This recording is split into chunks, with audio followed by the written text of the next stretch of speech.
Hi കൂട്ടുകാരെ, സരിജാസ് കിച്ചണിലേക്ക് എല്ലാവർക്കും സ്വാഗതം. നമ്മൾ ഇന്നിവിടെ റെഡിയാക്കുന്നത് ഒരു നാരങ്ങാക്കറിയാണ്. അതിനായി 1/2 കിലോ നാരങ്ങ ഇവിടെ എടുത്തിട്ടുണ്ട്, വടുകപ്പുളി നാരങ്ങ. അത് എങ്ങനെയാണ് കറിയാക്കുന്നതെന്ന് നമുക്കൊന്ന് നോക്കാം.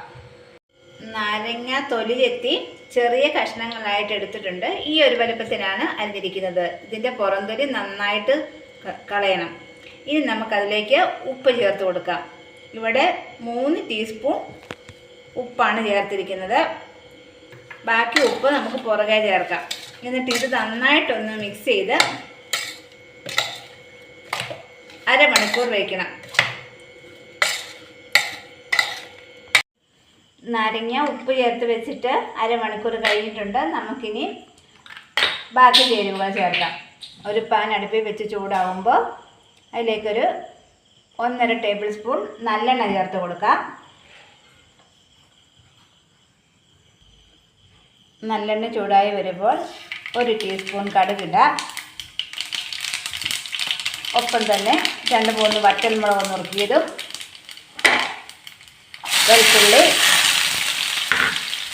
4 പച്ചമുളക് നുറുക്കിയത് ഇത്രയും ചേർത്ത് നന്നായിട്ടൊന്ന് വഴറ്റാം.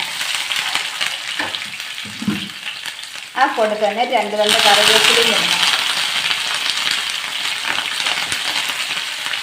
ഇത് നന്നായിട്ടൊക്കെ വഴറ്റിയെടുക്കാം. ഇഞ്ചിയും പച്ചമുളകും വെളുത്തുള്ളിയും പച്ചമുളകും ഒന്ന് വഴന്ന് വരുന്ന സമയം കൊണ്ട് നമുക്ക് 1.5 ടേബിൾ സ്പൂൺ മുളക് പൊടി ചേർക്കണം.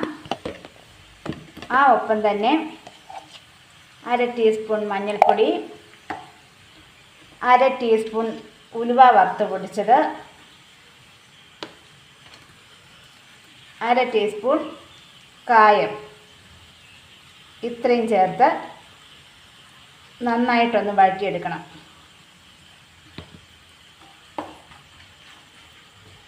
തീ നമുക്കിനി ഓഫ് ചെയ്യാം, അല്ലെങ്കിൽ അത് കരിഞ്ഞു പോകും. ഇതൊന്ന് നന്നായിട്ടൊന്ന് വഴറ്റിയെടുക്കാം. ഈ ചൂടിൽ തന്നെ ഇതിൻ്റെ പച്ചമണം മാറിക്കിട്ടും.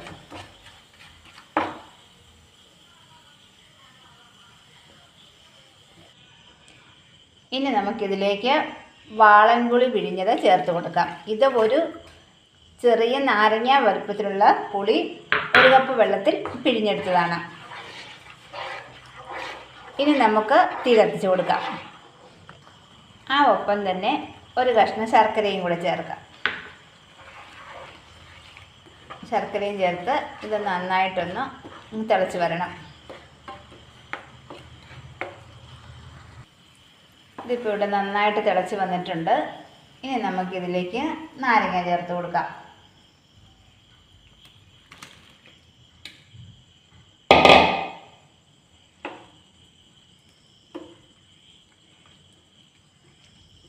ഈ സമയത്ത് ഉപ്പ് പോരാത്തത് ചേർത്ത് കൊടുക്കണം.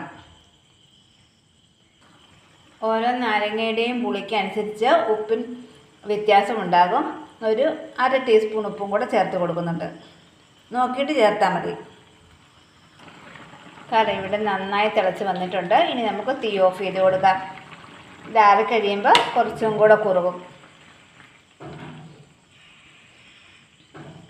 മധുരം കൂടുതൽ വേണമെന്നുള്ളവർക്ക് കുറച്ചും കൂടെ മധുരം ചേർത്ത് കൊടുക്കാം.